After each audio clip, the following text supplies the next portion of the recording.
sa panahon ngayon, ang daming distraction eh.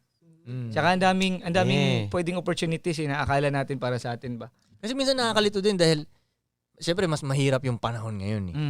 Mas mahirap talaga. So, ngayon ikaw parang gusto mong mabilis na pera, di ba? Gagawin mo to, bam bam bam. Di ba ganun. Kaya yung huli kong ginawang kanta talaga ngayon, tol. Na sarili mo?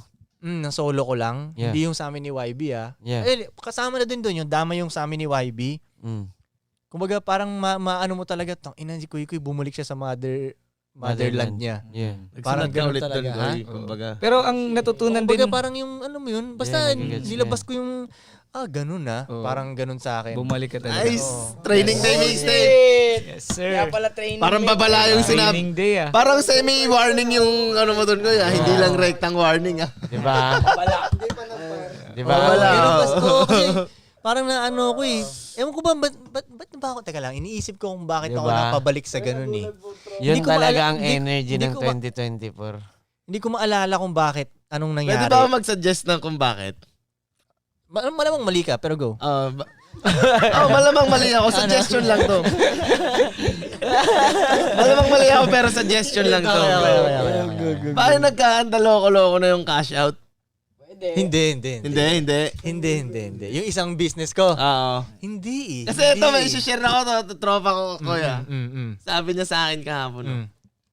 Tangina, nung nagkanda ganun-ganun na, napaisip talaga ako, nakalimutan ko nga yung rap, magsusulat na ulit ako. Sabi niya, kuya.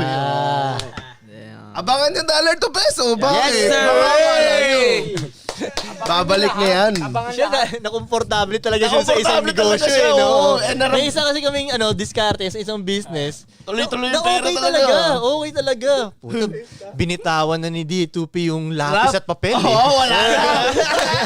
Kasi aminado naman si tropa ko. Naging digital bigla si D2P.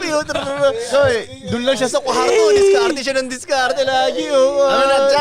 Aminado naman tropa eh. Sinabi niya naman aminado eh. siya. Oo, sinabi niya naman kahapon. Aminado naman. Oo. Sa akin hindi naman ganun. Basta ewan ko lang. Basta parang ewan ko siguro. Parang yan, nung isang beses magkakasama tayo sa kotse, di ba? May pinapakita kayo mga music videos sa akin na mga bagong labas. Kuy, tinan mo, galing na ito. Ganyan. Tapos ako naman, yan ang mali nila.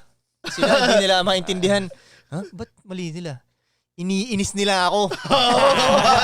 Naglalabas-labas sila ng ganyan. Antayin nila yung pagbabalik mo. Tayin mo. Mali nila yan. Ito na pala yun. Yes. Ito na yung sinasabi ko. Music. Ayun na. Dito na ako ulit. Sa dito na nagtatapos. Mag-record na kami. Mag-record na kami. Fuck podcast. Fuck podcast. Ganun Back na. to music. Back to music. Naman ng first round eh. Hindi.